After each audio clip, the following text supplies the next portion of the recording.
I'm John Delaney. I'm Dean of the Kogod School of Business, and it's my pleasure today to welcome you to the Alan Meltzer CEO Leadership Speaker Series.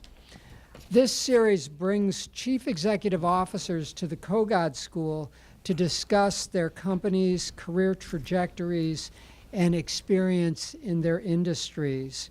Past speakers have included Ted Leonsis, CEO of Monumental Sports, David Trone, CEO of Total Wine and Maryland congressional candidate, and Ronnie Mervis, CEO and co-founder of Mervis Diamond Importers. We benefit tremendously when such successful executives provide insights and perspective to students, faculty, and staff, as well as any of our guests. It enriches the Kogod educational experience, provides valuable guidance to all of us, and it gives you an opportunity at the reception that follows to talk to the executives. So it's a chance for those of us who haven't had many chances to get some other insights beyond what we're going to learn in the lecture series itself. This series is very special in another way, however. It offers a value that comes in the form of Alan Meltzer. Alan is a successful alumnus who decided to sponsor this series because he believed it was critically important for students, faculty, and staff at the school. I wish to welcome and introduce him. Personally, I'm thrilled that you're here today, Alan, and I'm excited to learn as much from you as I know we'll learn from our speaker.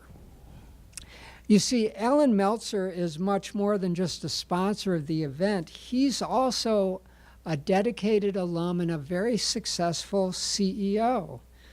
He's founder and CEO of the Meltzer Group, which is an insurance company that he's grown from 1982, a single-person operation, I believe, at the time, to a company that has over 200 employees and has expanded services to include wealth management, retirement planning, and group benefits.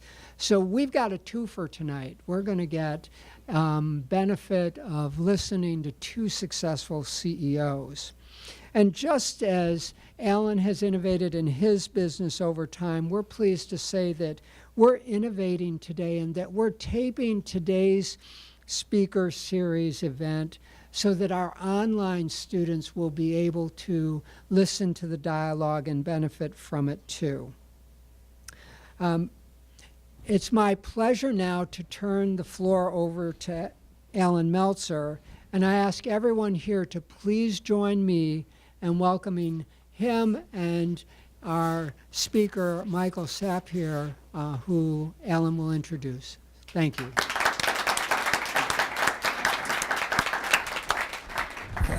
I know you can't see me, so you can hear me, hopefully. So just a show of hands, how many of you guys want to be a life insurance agent? Okay, moving right along. It's probably not one of the top 10 things you want to be. The best part about my job is meeting people like Michael. I known him for a long time now. He started a great company, Pro Funds, Pro Shares. And the best part about Michael is that he's a fine human being besides being an amazing business guy.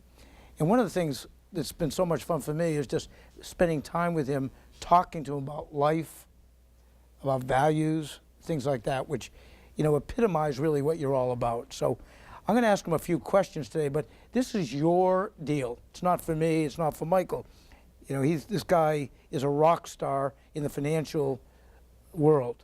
I mean, big time. Every time you turn on the TV, you see Pro Shares, Pro Funds. This guy manages way over $30 billion of money. So, but he wants to give back to you, so you guys should be asking the questions, okay? Not just me. Is that fair?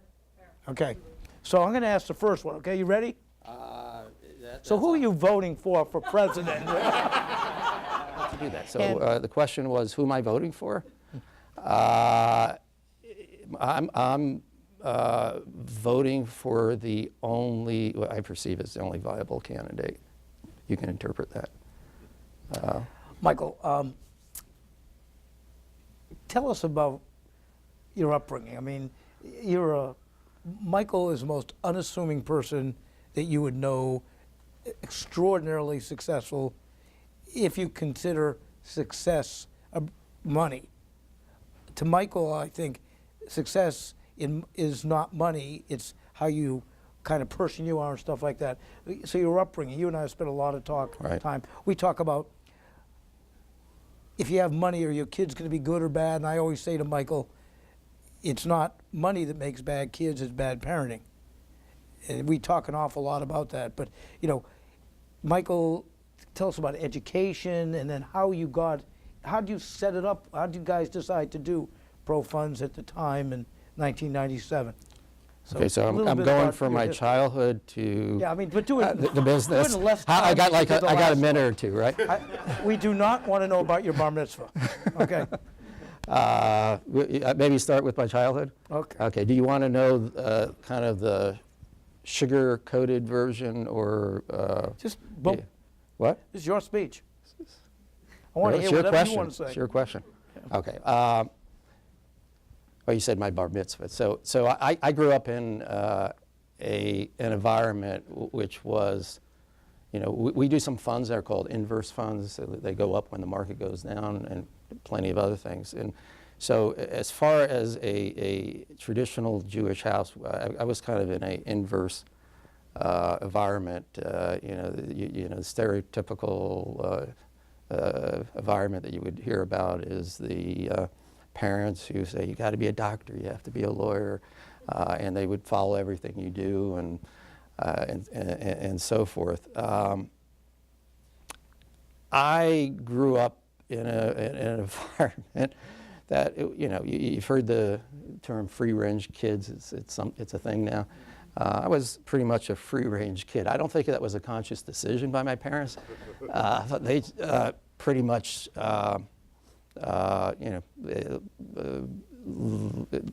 let me do my thing. Didn't really focus it was a different era back then, but I think than it is today, because I have a 19-year-old and I have a 9-year-old, one who just started college. So it was different back then, but the environment I grew up in was not one of getting motivation from my parents. And they, candidly, I'm not sure they asked for a report card for me at any point. Sometimes I was proud of it and kind of made them read it. I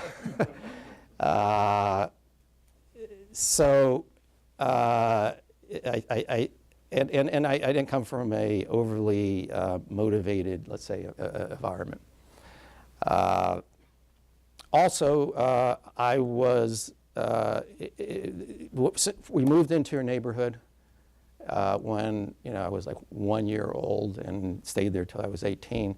And we moved into a middle-class neighborhood that we were sort of middle class when we moved in, and we weren't gradually as the years progressed. And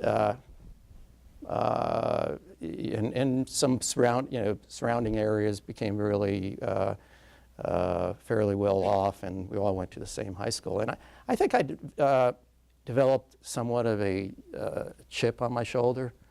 I felt like other kids had an advantage over me in terms of the resources they were getting at home, in terms of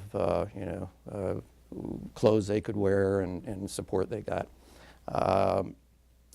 Lastly, I'm a big believer that birth order helps mold who you are as a person, and I don't think there's a position you want. I want to be the first one or the third one. I was the third one of 3 boys, and my middle brother was 4.5, 5 years older than I was. And when you're in that environment where you're the third boy in a three-boy family, and there's a big gap. You don't get a lot of airtime. You don't get a lot of resources. You got to fight for everything you have. And I think the combination, and as you get older, you reflect on things like this. How did you get to where you are? And I think that the milieu of all that together gave me a level of ambition and drive that wasn't compatible with the environment I grew up in. I wanted to be motivated. The environment I grew up wasn't motivated. I wanted to, exceed expectations and so forth. And I think that all of that, and I wanted to show my brothers, and I think all of that gave me motivation. And then you get to a point in life that those kids you resented when you were young, when you were in high school, they become your kids, and then it's a whole it's a whole change of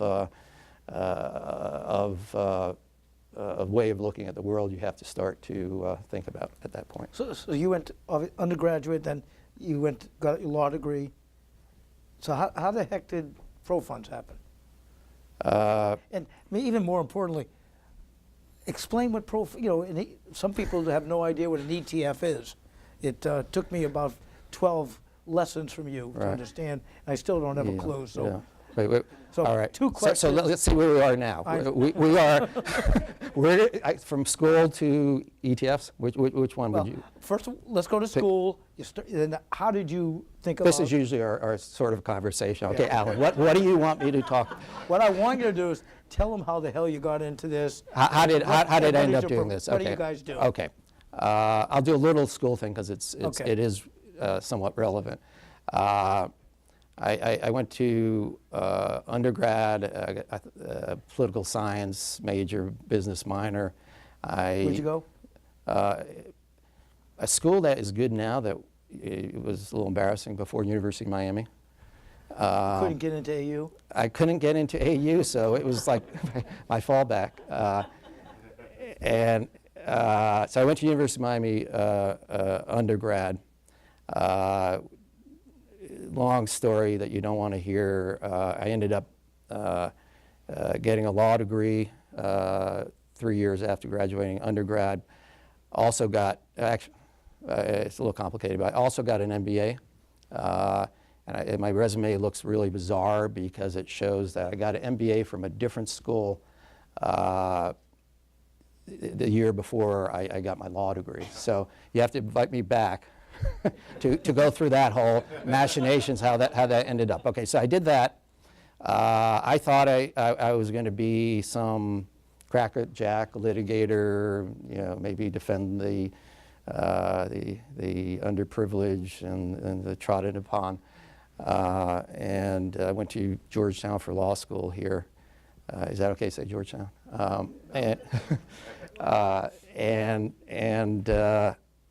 Graduated, and I went into a law firm. They had a rotation program. I thought I was going to be a litigator.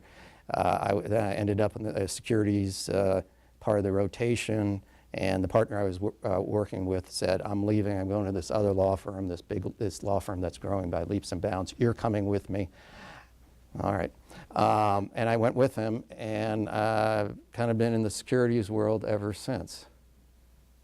It's funny how life takes you places that you might never have imagined. If I said this to somebody recently, if someone said to me that I'd be doing what I'm doing now when I was an undergraduate, I'd say they were, I'll say it nicely, out of their minds.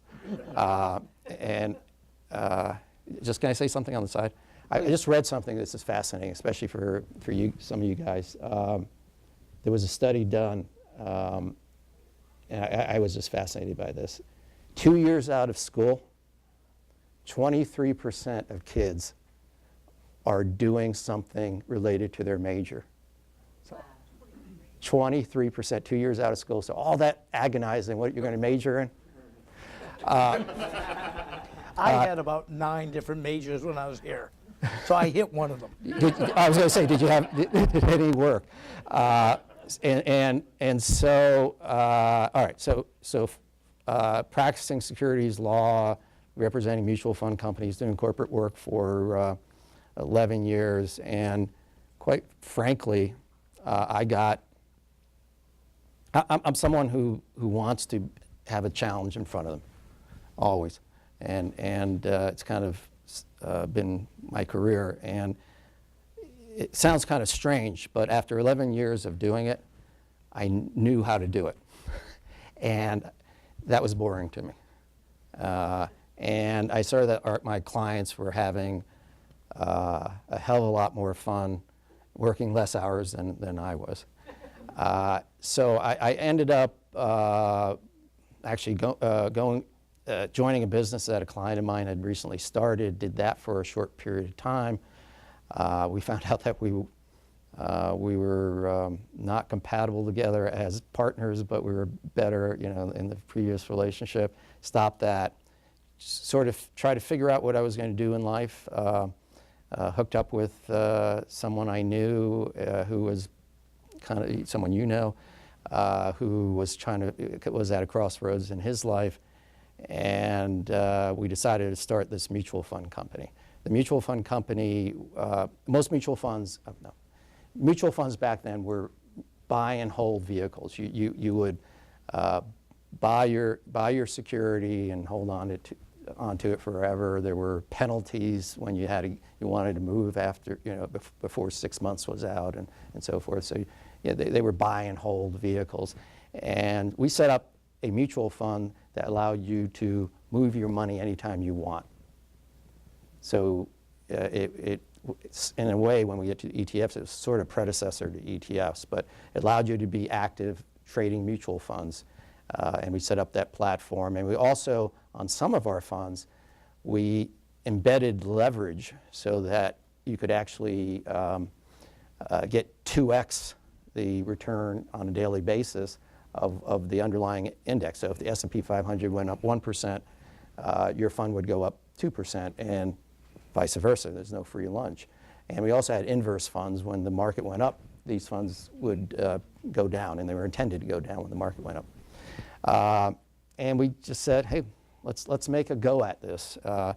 It's like a joke. A lawyer, a SNL, if you know what an SNL is, banker, and then we signed on later in the game as a minority partner, a prof from GW, if I can say that.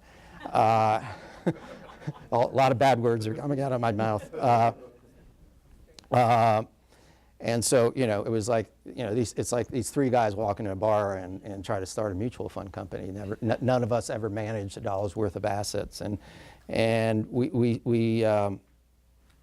is this okay? Am I going any direction you want me to? No, but I don't know if this is. This is great. Okay. It's almost like we're sitting in a bar talking.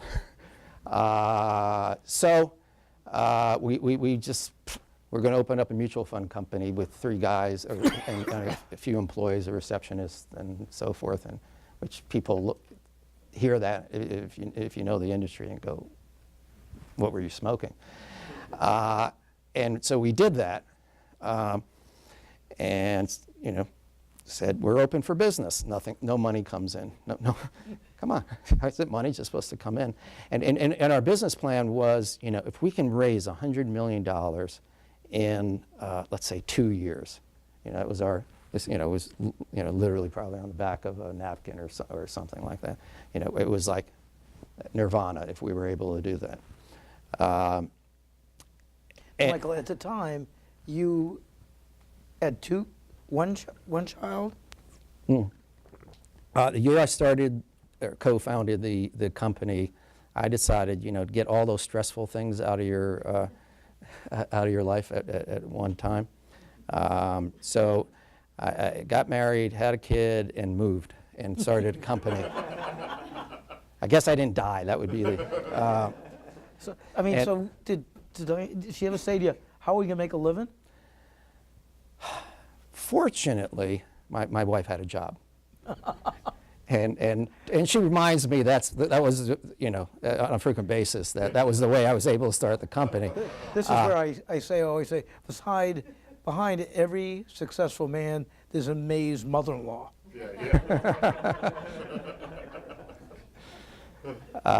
So anyway, I'll fast forward really quickly because I know you're getting impatient. So I have nowhere to go until 5. wasn't this 5:05. scheduled for 3 hours? Anyway, so almost 9 months after we opened, we hit $100 million, and a year after that, almost to the week, we hit $1 billion in assets.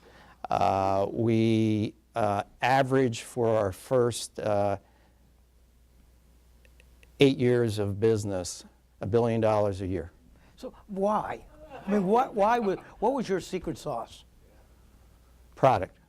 We were doing, there's a book I like, I think the name is something like, maybe the business profs here have heard of it. It's called like Red Water, White Water. And the theory of the book is don't swim in the red water where the sharks are tearing everybody up. You know, try to find your patch of white water where there aren't sharks. And we found our patch of white water where we were doing something that had never been done before. And we perceived the need, and we had no, it's one of those things in life, like Steve Jobs said, when he came out with the iPod, he said, I'm not going to do a focus group because people don't know what it is. They don't know they need it. And so we had these funds that allowed you to trade, which mutual funds didn't allow, and it allowed in some cases amplification up or get inverse return, and it was something that generally wasn't available out there. And so we thought we were doing fantastic. $1 billion a year. I mean, it just blew any imagined possibility out of the water. But we had heard about this thing called ETFs, and we started thinking about them. Does everyone who knows what an exchange traded fund is? Okay. See, there's more opportunity out there. You guys will know what ETFs are and be investing in them. We had heard about these things called ETFs, which are essentially, how many people kind of understand generally what a mutual fund is? Okay. ETFs, generally speaking, are mutual funds that trade on a stock exchange throughout the day. So typically a mutual fund you can only buy at 4 o'clock in the afternoon. You get one pricing. So that if the value of the securities change, you can't take advantage of that or miss a downward movement in the market. ETFs, it trade throughout the day.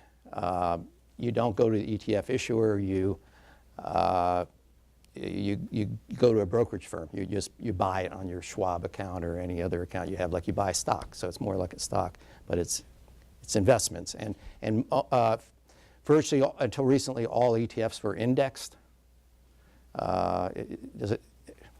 Indexing means that you're buying part of the market in some shape or form, like the top 500 securities in the country. That's the S&P 500. So you're buying parts of the market. So in '99, before most of the world could spell ETFs, we started thinking about them, and we went through this long, involved, pull a tractor up to the mall sort of process that took 6 years. And finally, at the end of that process, we were able to launch our ETFs. That was like 8 years into, 8.5 years into our business. And the ETFs blew away what we had done on the mutual fund side. First year and a half, we started in June. First year and a half, I think we got about $15 billion in assets in a year and a half. And it just continued to go up from there. We hit some rough spots from a publicity standpoint and so forth in 08, 09. We a whole nother thing I won't get into, but Jim Cramer accused us of causing a loss of $3 trillion out of the pockets of the American taxpayer. You personally? Not me, my company. Well, I think he probably mentioned you. You're well, not a nice I'll man. tell you the story when I ran into him, and it's a whole. Let me ask you a question, though, Yeah. because I remember when this happened. Right. When you buy an ETF, do you get a prospectus? Do people ask to learn about them? I mean, did you, one of the things that always bothered me is Yeah. No. the prospectuses are Right, taller than right. me, which doesn't Well- mean much.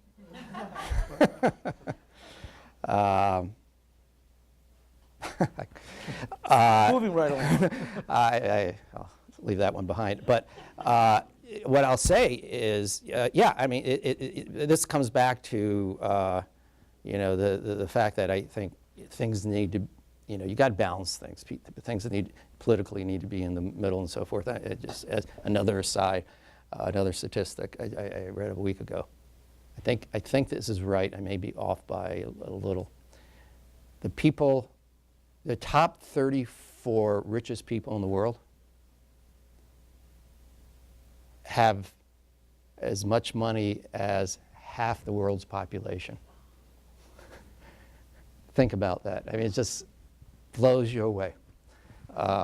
And so, you have to deal with that. You got to deal with that on one hand, and so, but where am I heading with that?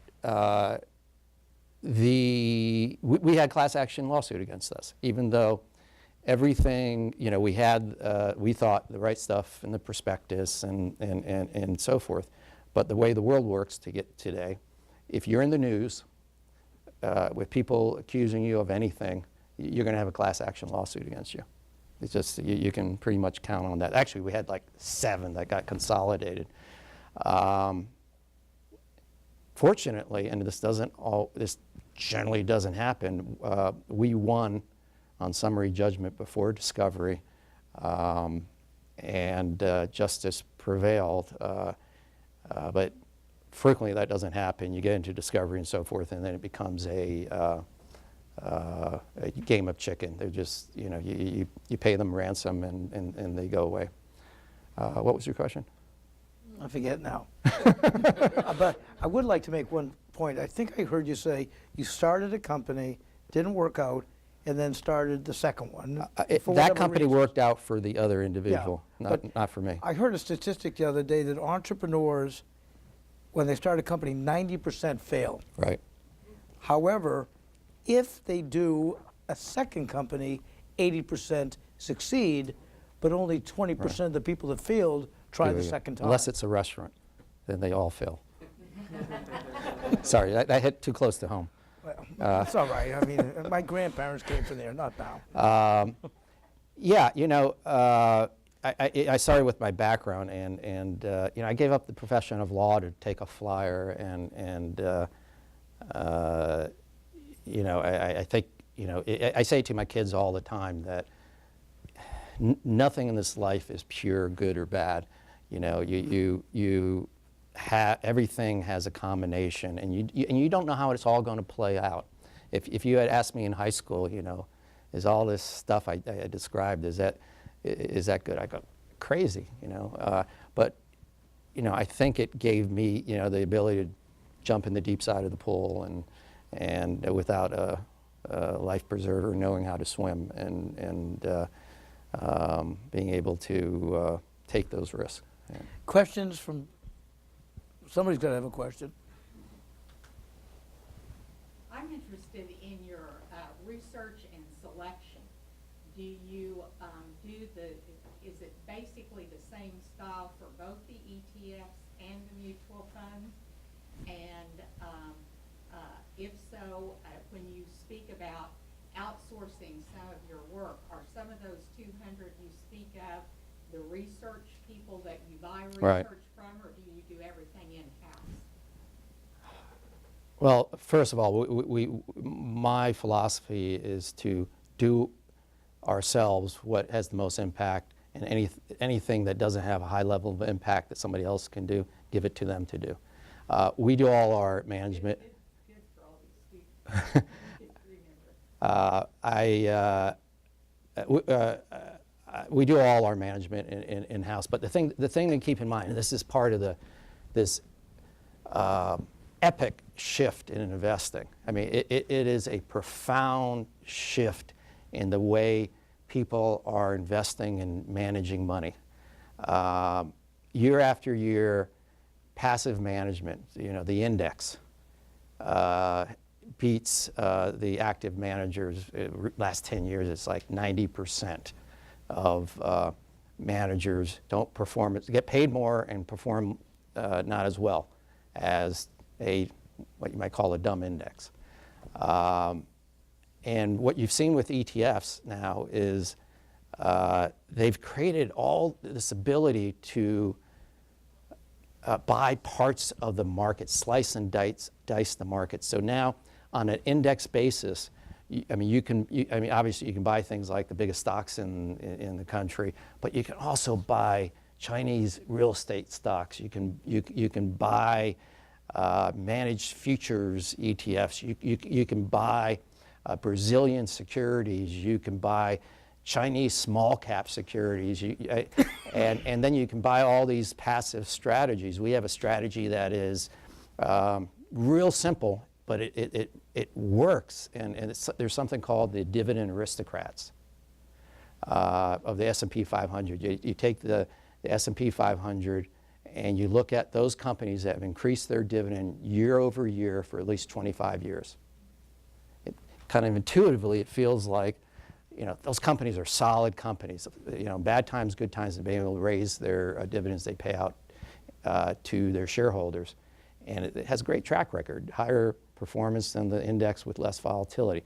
The reason I'm coming around to your question, with some exceptions that aren't relevant, everything we do is passively managed. So we don't have the way you generally think about portfolio management. There's a guy in the screen and he's just looking at fundamentals or trends and so forth, and he's picking stocks or he's picking bonds or what have you. But and when I started in law representing mutual funds and other security issuers, that was what the world was all about. You bought a manager who picked stocks, and you cared about the latest stock pick and so forth. We don't do any of that. There's an index with a formula or a methodology, and our guys come in every day and make sure that we balance the portfolio, that what the index is matches what we have in the portfolio. So we don't research stocks. We don't research stocks. And this is the way the world is going. If you look at mutual funds, if you look at a graph of mutual funds, their actively managed funds are going like that in terms of assets. And their passive funds, and there's only a few companies like Vanguard and so forth that do it, are going like this almost. So all that money's coming out of active management into passive management. A lot of people think ETFs are the perfect delivery vehicle for passive strategies, and that's why the industry is getting trillions of dollars of assets, and pulling in. Everyone knows what a mutual fund is because they've been around since 1940. So you would think they would have this great advantage, and they did in the beginning. But now ETFs are bringing in much more in terms of assets than mutual funds. Money's going out of mutual funds into ETFs, and the whole world of investing is becoming fundamentally different from the stock picking days. People are assembling portfolios with parts of the market, passive parts of the market, and maybe a little active management around the side. Pension funds and other investors are sorry. Who was it? Oh yeah, the pension fund of Kansas just said we're not doing any more active management. CalPERS dropped out of hedge funds. They were one of the big purchasers. CalPERS is the California state pension fund. So what do you think about like a Betterment or robo-advisors? You know, we got young people here in the room. Who knows what a Betterment or robo-advisor is? Okay. So I view ETFs as a technology and almost passive investing as a form of technology, and robo-advisors are a technology too. So what they're doing is saying, you really don't, to put together a portfolio, you don't need a investment advisor who's going to sit there and go through, ask you questions and so forth. You can do this based upon computer programming, and you could program what an investment advisor does into an app or into a program, and they use and they're on the market now. They've gained some traction, and they're doing fairly well. And some people think that's the future. You know, you can spend 20 basis points on a robo-advisor, you know, because basically it's letting you use their program, and you know, it asks you questions and so forth, and tell you what to do, rebalance your portfolio and so forth, for 20 basis points. And I think that some of the the Vanguards and so forth, Fidelities may be offering these things for free, or your standard advisors, in the past has been charging 100 basis points or 150 basis points, and there's a serious question out there whether the advisor is adding more value than you would get from the program. I'll say the one thing that an advisor will do that may not happen with the program. I think what an advisor does, which has value, is gives you discipline. You got a person here that says, Alan, you don't want to do that. The market's going down now, but you just don't want to pull your money out. So there may never be a substitution for that, but maybe some of the students here, you get to be my age. That may be what all investing is all about. It's interesting because this morning my son works for an asset management company. We were the young guy that says, well, Max, why shouldn't I use Betterment or robo-advisor? Yeah. You know what Max said? Because I'll hold your hand and not Hand-hold. let you sell when the market goes down 2,000 points like this year. You had a question. I do have a question. Well, stand up so everybody can see you. Stand up. Everybody can see me. I have you mentioned that you love a challenge from the very beginning. And you also mentioned that after you left the firm and went in and worked on the security side of the legal business, that you got bored after you. So what's next? What haven't you accomplished? What's your next challenge? Good question. So the first hill I tackled was this mutual fund business. Did that for 8 years or so. Then kind of reinvented ourselves. And we did these similar vehicles that we were doing on the mutual fund side, and we put them in a ETF wrapper. And we did that for 8 years. Continued both businesses. Now our next hill to conquer is funds other than these leverage and inverse funds. So more buy and hold vehicles, and we're having this year has been we started thinking about these buy and hold vehicles a few years ago, and we started to go down that road, and this year it's paying off. We have about $2.5 billion in flows in this. What in effect is a startup within the existing business.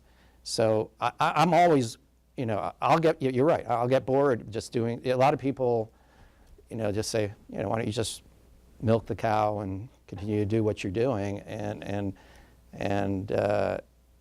for me right now, it's about fun, it's about challenges, it's about, and I'm having fun. I'm having fun. I got a good group of people around me.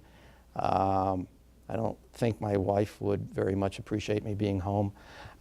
So it's, one day, if something else came along, maybe I would become an insurance broker, I don't know. But if something else came along that seemed like it was a challenge, I might consider it. But I have enough challenges, and the industry is changing so much, and there's all these various opportunities. We're doing things that have never been done before, in the history of investing, and so it's always exciting, and it's a very dynamic mutual fund business. Is the regular mutual fund business that's been around is kind of not an exciting place to be right now. Where I am is positioned is a very exciting place to be in the finance world. Yes. Hi, my name is Gabriel, and I definitely will be one of the students that is as far away from possible as my major. We've already decided that. It takes most kids 2 years to figure that out. So I actually have two questions. The first one's for both of you, and I'm just curious to know, you both have had business education. I'm curious to know what you learned in business education, and then what you learned in the real business world, and how those two either connected or didn't. And then my second question, more technical, is short of Jim Cramer calling you out, do you have any fear that ETFs are a contributing factor to flash crashes? Wow. And the lack of liquidity in the market? You've heard of ETFs? Okay. You take the ETF question. I think I'll go with the education. Let me say this to you. I was absolutely a terrible student. When I went to college, I really had no interest in being in college. And I regret an awful lot of that. But I also had a fear of not having money. So I just worked my butt off forever.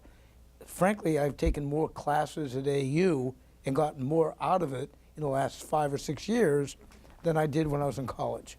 So I will say to you, this is a wonderful time to learn, and you will regret if you don't put a lot into it. I grew up I went to AU from 69 to 73. Probably the high point of my academic career was climbing the Whammoo Tower naked. But I regret not putting more into it. We could have left here without that image in our heads. It's a visual I wanted to give to you. But I've taken business classes here, and I will say this to you: it's unbelievable how motivated the people are taking classes here, and it makes me motivated. I'm on the board, and I'm excited about AU. But for me,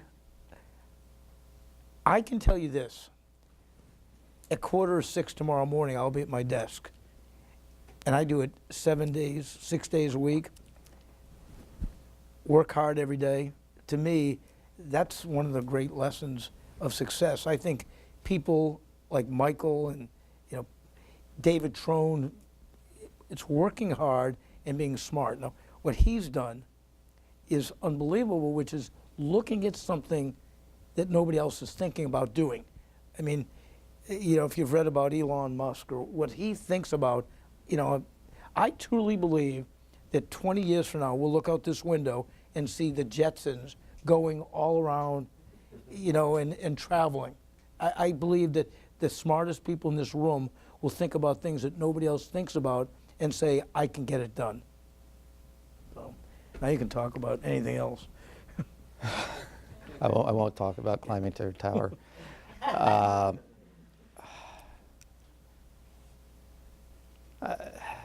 have a split feeling on the education question.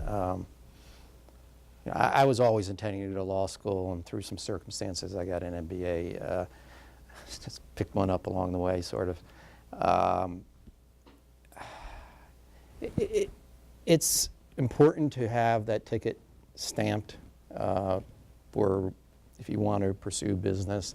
Not necessary, but it's helpful. I think you know, the Malcolm Gladwell thing about 10,000 hours. I don't know if many people are familiar with that. That gives you some hours, you know, to apply to the 10,000 in a different sort of way. You know, I don't think the trade.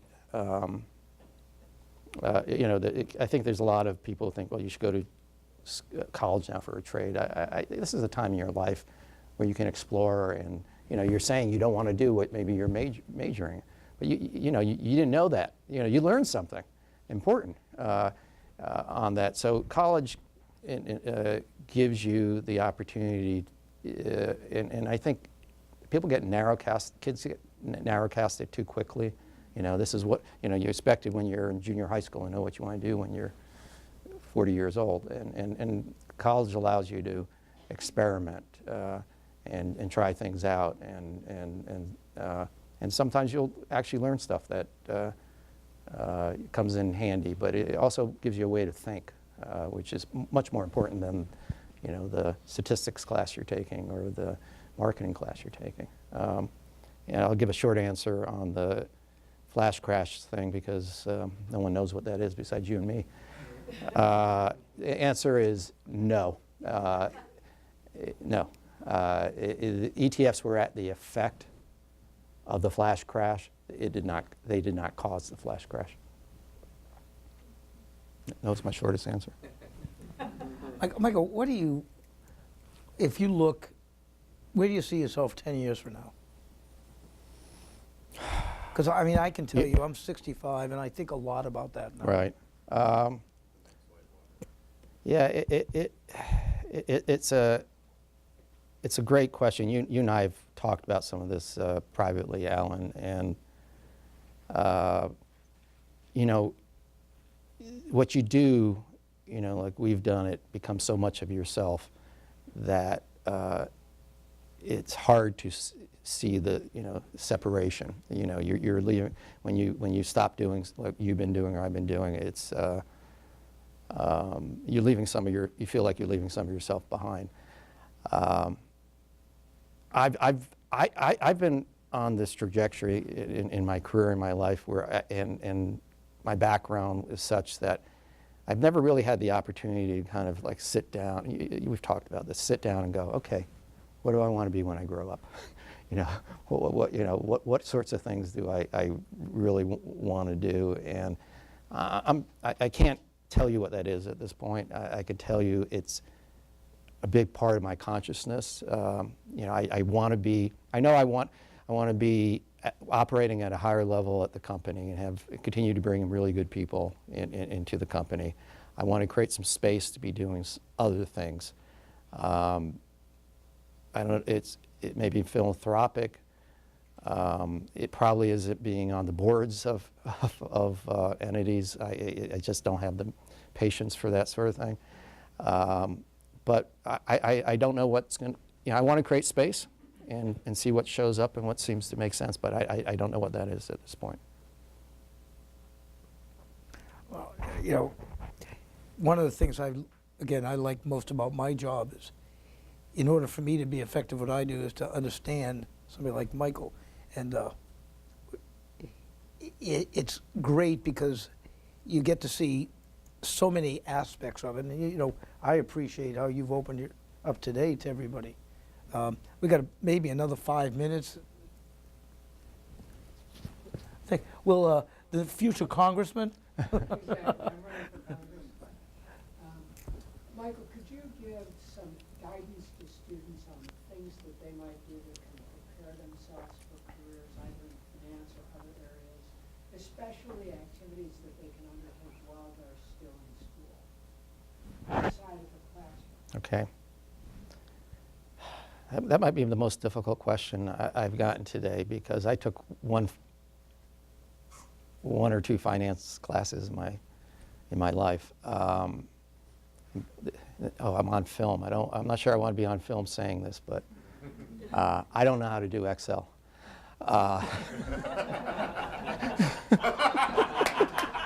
You hire people to do Excel. Please, you got to keep. You have to edit that piece. And I, managed about $32 billion of people's money. I'm responsible, ultimately responsible. So I'm not I think just in general in college, try out, like I was saying before, try out things. Whether you take 3 finance classes or 2 finance classes, that's not going to determine your future.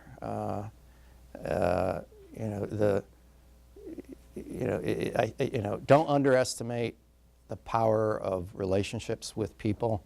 This man over here has built a huge company out of relationships. That's probably something that it took me a while to really understand. So the substance is important, but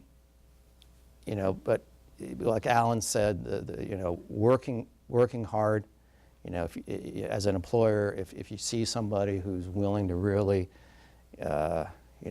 put the all behind that, you're going to want that person. You're going to want to keep that person, and then it needs to be someone who plays well with others.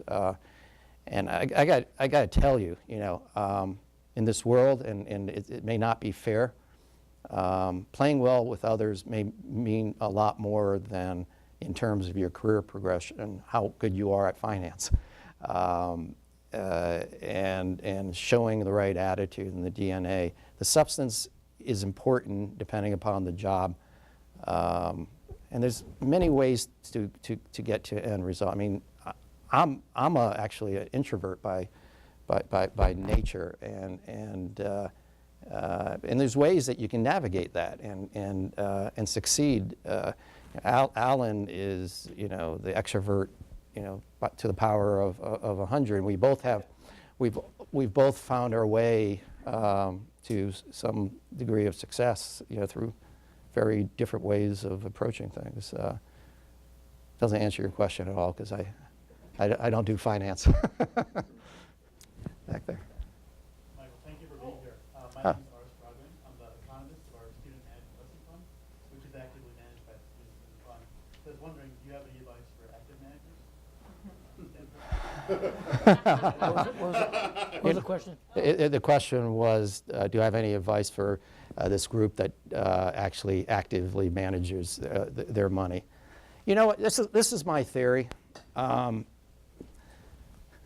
My theory, hate to tell you this, my theory is at this point to passively manage your money, but there's a way to actively manage your money using passive instruments, and that's a big thing right now. It's taking ETFs and other indexed passive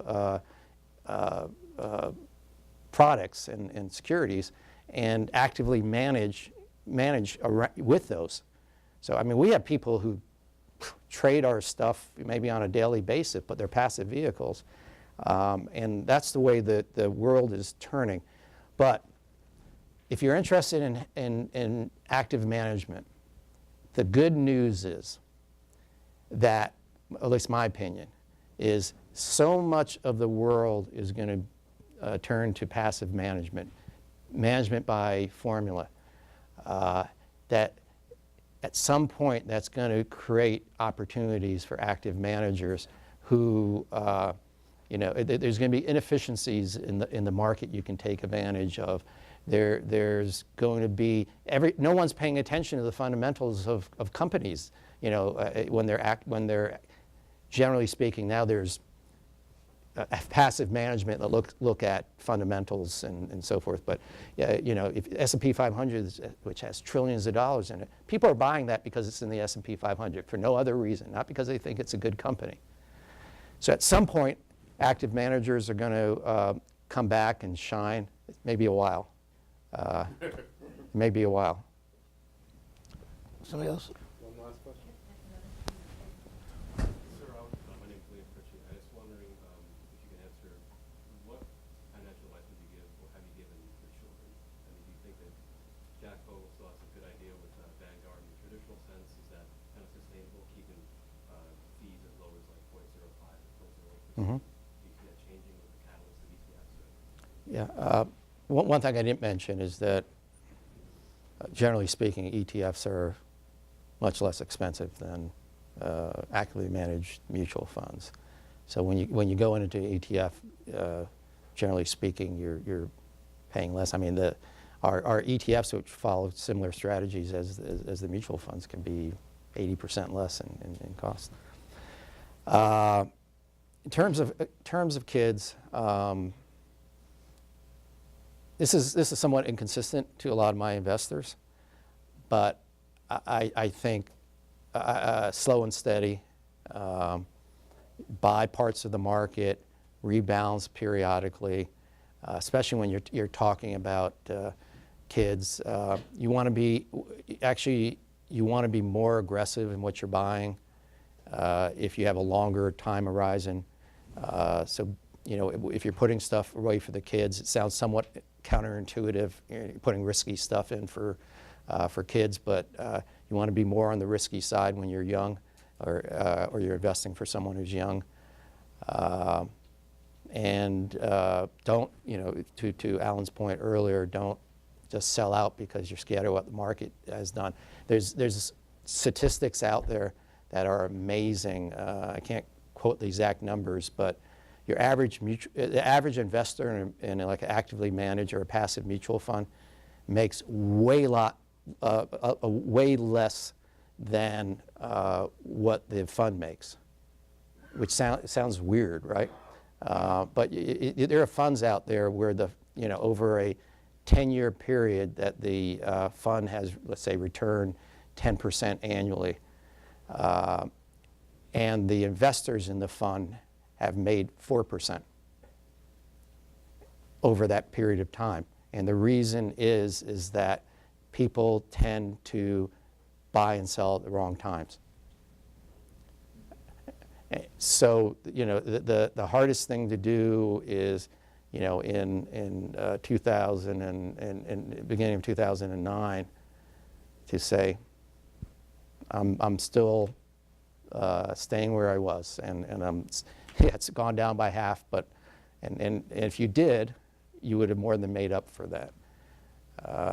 And so I think the worst thing to do is try to have emotional responses to, and that's where an advisor can come in handy, or maybe these robo-advisors that we were talking about earlier, people will actually stick with them. But that's the toughest of anything else. I would say that's back to active investing. That's the toughest thing in investing. If people just bought and held what they had, almost doesn't matter what they bought. They're going to be a whole lot better off than the guy who doesn't. First of all, thank you for coming, Michael, and I just very, very pleased that all of you were here. I frankly wish 1,000 AU students were here, because this guy's a rock star, and I think you got a lot out of it. Thank you very much. My pleasure.